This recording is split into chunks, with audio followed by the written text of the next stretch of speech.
لله رب العالمين، الصلاة والسلام عليك يا صفوة الأنبياء والمرسلين. ما بعد، فأعوذ بالله من الشيطان الرجيم. بسم الله الرحمن الرحيم. قال الله تبارك وتعالى في القرآن الكريم: بسم الله الرحمن الرحيم. ألف لام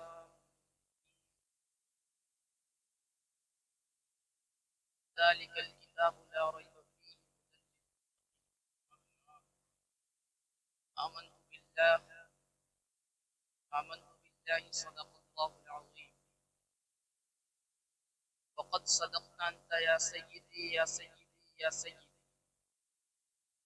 يا مكي يا مدني يا عربي يا قرشي يا هاشمي، ويا سيدنا يا سيدنا يا سيدنا، يا حبيبنا يا طبيبنا يا حبيب المصطفى صلى الله تعالى عليه وسلم.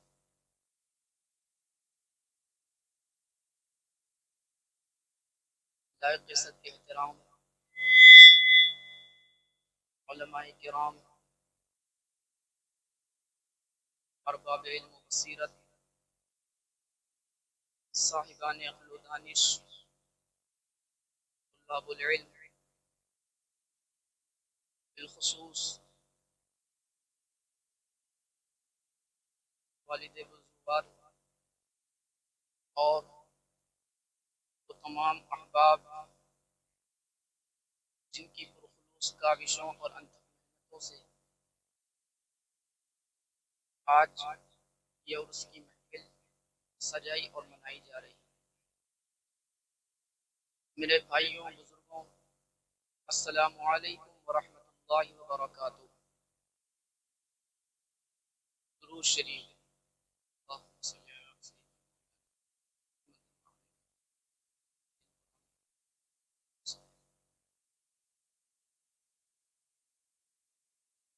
قرآن کریم کی جس آیہ مبارکہ کو سرنامہ سخن کی حیثیت سے تلاوت کرنے کا شرف حاصل ہوا، اللہ جل وعلا اس میں ارشاد فرماتا ہے قرآن ہی کے متعلق، اس کتاب کے متعلق، جیسا کہ آپ دیکھ رہے ہیں اس پرشوق دور میں جب مادیت کا زہر شخص کی رگوں میں سرایت کر چکا ہے، عالم اسلام اس وقت تباہی کے ہولناک دانے پر کھڑا ہے۔ ہر شخص فتنہ و فساد کی آگ میں جل رہا ہے۔ آج 1.5 ارب سے زائد عدد قوت رکھنے والی مسلم دنیا باہمی انتشارات اور بدترین معاشی زبوخالی کا شکار ہے۔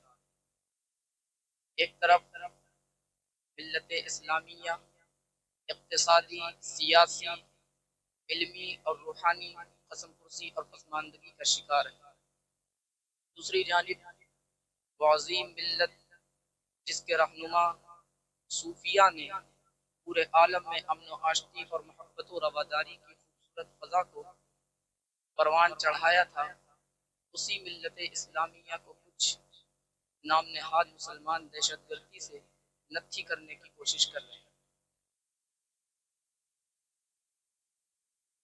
ہمارے یہ عام مسلمان اس حوالے سے پریشان ہو جاتا ہے اور اکثر یہ سوال کیے جاتے ہیں جب ہم قرآن کریم کا مطالعہ کرتے ہیں، اللہ جل وعلا ارشاد فرماتا ہے لا ریب فیہ ھدی للمتقین، اس کتاب میں کوئی شک ہی نہیں، یہ ہدایت ہے متقین کے لیے۔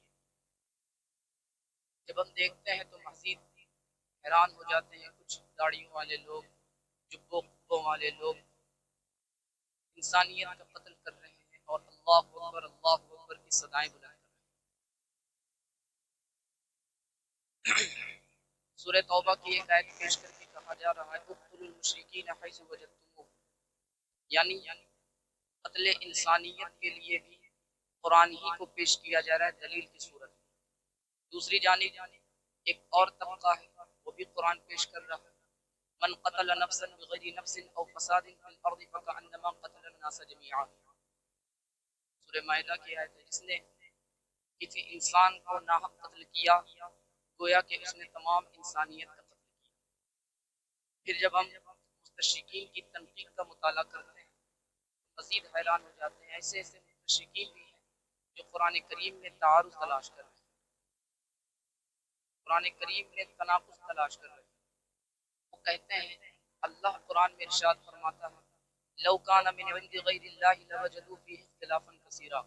اگر یہ قرآن اللہ کی جانب سے نہ ہوتا تو تم اس میں تعارض دیکھتے, تناقض دیکھتے, اختلاف دیکھتے. تو ہم بظاہر تعارض دیکھ رہے ہیں.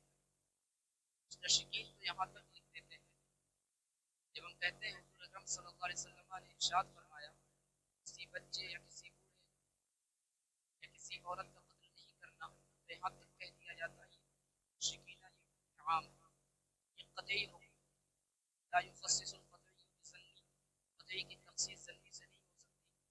تو تم قبر الاحاد کے ذریعے قطعی کی تخصیص کر رہے ہو. آپ دیتے ہیں اگر قرآن کریم کے قطعی حکم کا مخصص قرآن ہی میں موجود ہو,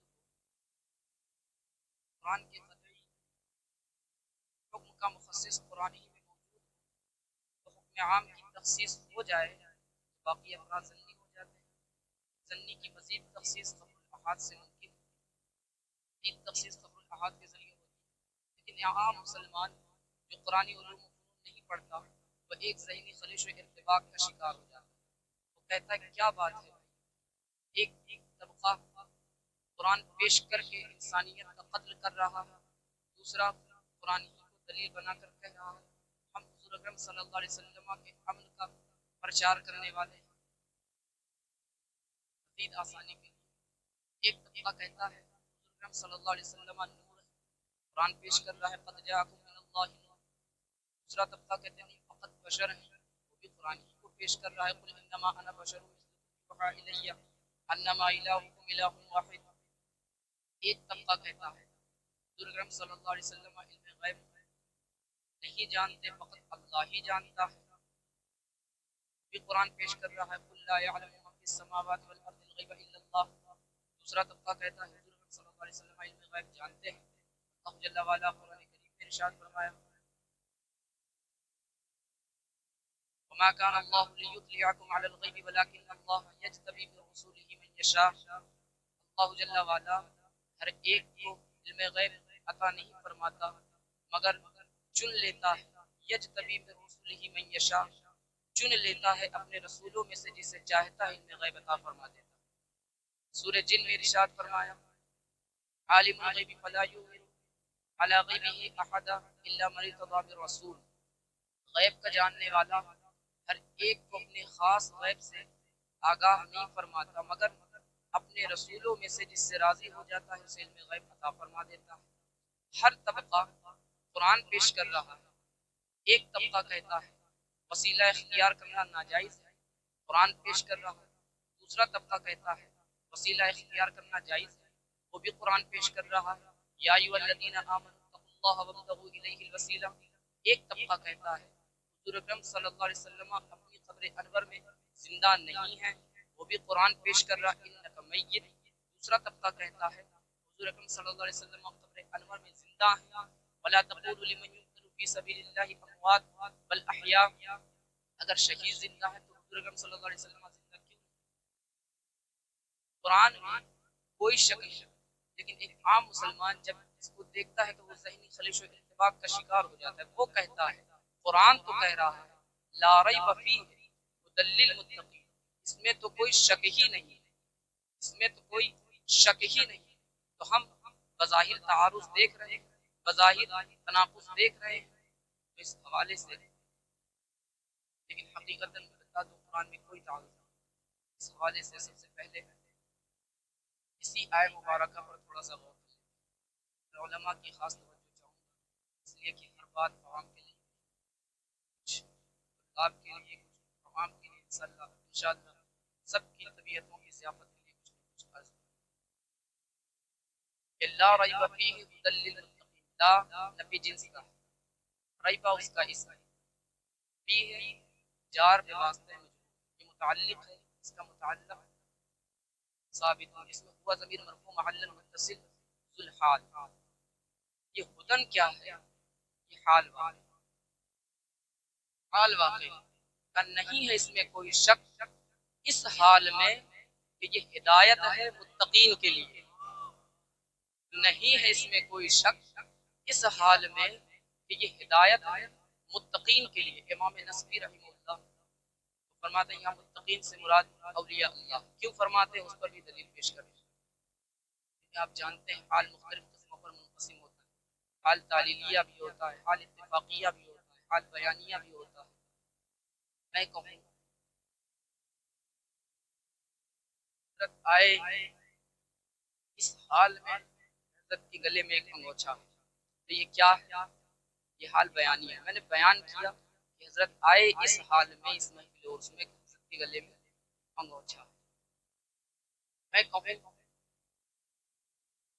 حضرت بہت بہت بڑی ذات ہے، بہت بڑی شخصیت ہے. تو اب میں کہوں اس حال میں کہ ان کے والد حضور محبوب ملت ہیں، حضرت کی شخصیت بہت بڑی، حضرت بہت بڑے شہزادے ہیں. اس حال میں کہ ان کے والد حضور محبوب ملت ہیں، تو یہ کیا یہ حال تعلیلیہ. اب اللہ جل وعلا قرآن میں ارشاد فرماتا ہے لا ریب فیہ ھدی للمتقین. قرآن میں کوئی شک نہیں، یہ ہدایت ہے اولیاء اللہ کے لیے، یہ ہدایت ہے متقین کے لیے. قرآن میں شک نہ ہونا یہ ہر ایک کے لیے نہیں ہے. قرآن میں شک نہ ہونا، قرآن میں شک نہ ہونے کی علت کیا ہے؟ قرآن میں شک نہ ہونے کی دلیل کیا ہے؟ فرمایا قرآن میں شک نہ ہونے کی دلیل یہ ہے کہ اولیاء اللہ اس سے ہدایت حاصل کیا کرتے ہیں. قرآن میں شک نہ ہونے کی علت یہ ہے کہ اللہ کے ولیوں کو ہدایت دیا کرتا ہے. اب جو لوگ کہتے ہیں بھائی تعارض ہے، تناقض ہے، دیکھیے وہاں بھی علماء ہیں یہاں بھی علماء ہیں. جو لوگ حضور اکرم صلی اللہ علیہ وسلم کے نور مانتے ہیں وہ بھی قرآن پیش کر رہے ہیں. جو لوگ حضور اکرم صلی اللہ علیہ وسلم کو فقط بشر مانتے ہیں وہ بھی تو قرآن ہی پیش کر رہے ہیں. جو لوگ حضور اکرم صلی اللہ علیہ وسلم کے لیے علم غیب ثابت کرتے ہیں وہ بھی قرآن ہی پیش کر رہے ہیں. جو لوگ حضور اکرم صلی اللہ علیہ وسلم کے علم غیب کے منکر ہیں وہ بھی قرآن پیش کر رہے ہیں. جو لوگ حضور اکرم صلی اللہ علیہ وسلم کے حیات کے قائل ہیں وہ بھی قرآن پیش کر رہے ہیں.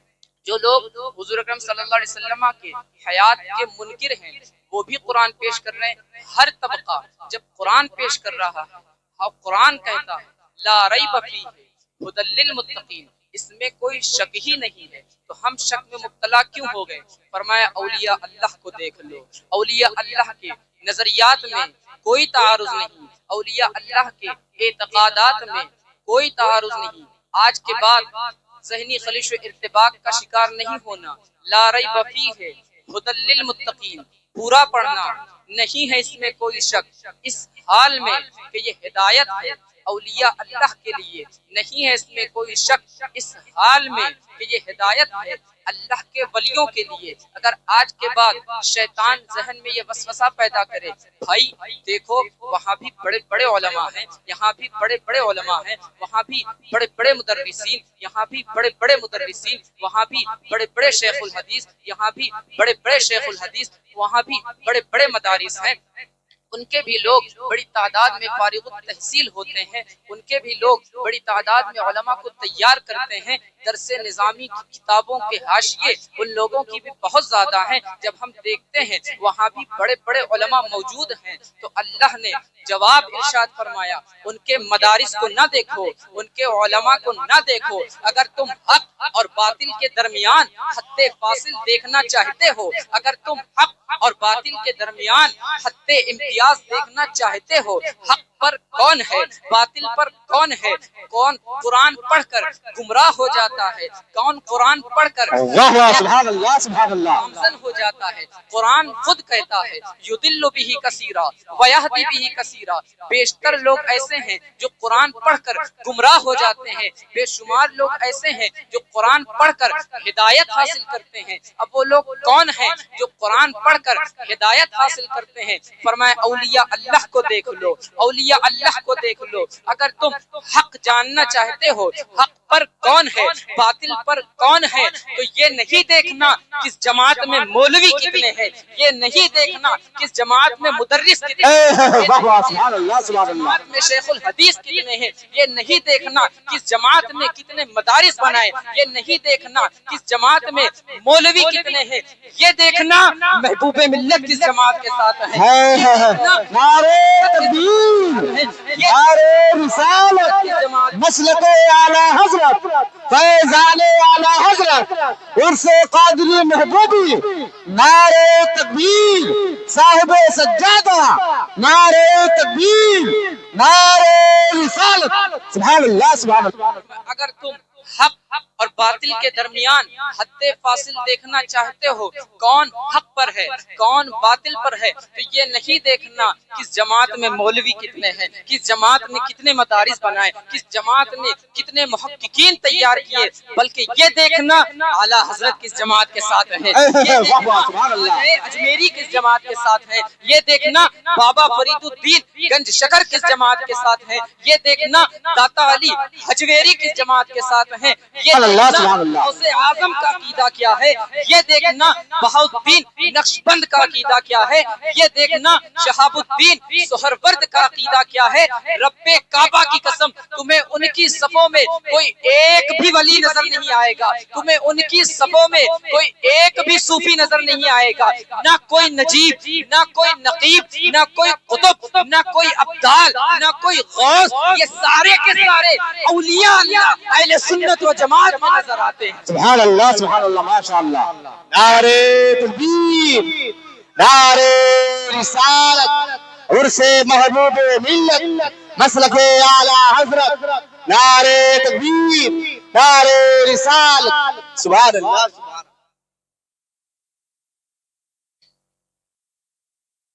لا ریب فیہ ھدی للمتقین، یہ کیوں فرمایا ھدی للمتقین؟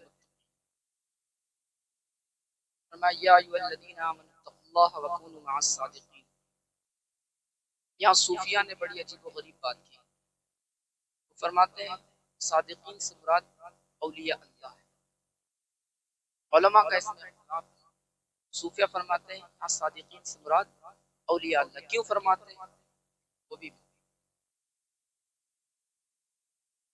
ہر چند کے جب میں اولیاء کہتا ہوں تو اس سے مراد یہ ہے کہ اولیاء بھی عالم ہوتے ہیں، پہلے وہ عالم بنتے ہیں پھر ولی بنتے ہیں۔ میں ان علماء کی بات کر رہا ہوں جو تصوف سے دور ہیں، میں ان علماء کی بات کر رہا ہوں جو روحانیت سے دور ہیں، جو تصوف سے آ رہی ہیں۔ قدر کیا ان کو چھلکتے ہوئے پیمانوں کی، قدر کیا ان کو چھلکتے ہوئے پیمانوں کی، بھیک بھی جن کو میسر نہیں میخانوں کی، بھیک بھی جن کو میسر نہیں میخانوں کی۔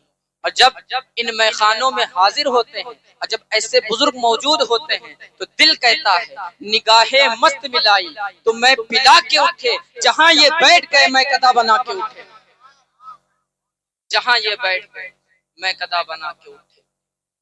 فرمایا صادقین سے مراد اولیاء اللہ، لأن العلم قد یجتمع مع الکفر، اگر یہ کہیں فقط علماء کا قرب اختیار کر لو تو کہتے ہیں ایسا ممکن ہے کہ کوئی ولی، کوئی عالم کافر، یہ بھی ممکن ہے کوئی کافر مولوی ہو جائے، ان میں عموم خصوص بالوجہ کلیاً متباین نہیں، یہ ممکن ہے، ایسا ہو سکتا، آگ پانی سے رشتہ نہیں، ایسا ہو سکتا کہ کوئی مولوی کافر ہو جائے، اور یہ بھی ممکن ہے کہ کوئی کافر مولوی بن جائے، لیکن ایسا نہیں ہوتا کہ کوئی ولی کافر بن جائے، اور یہ بھی نہیں ہوتا کہ کوئی کافر ولی بن جائے۔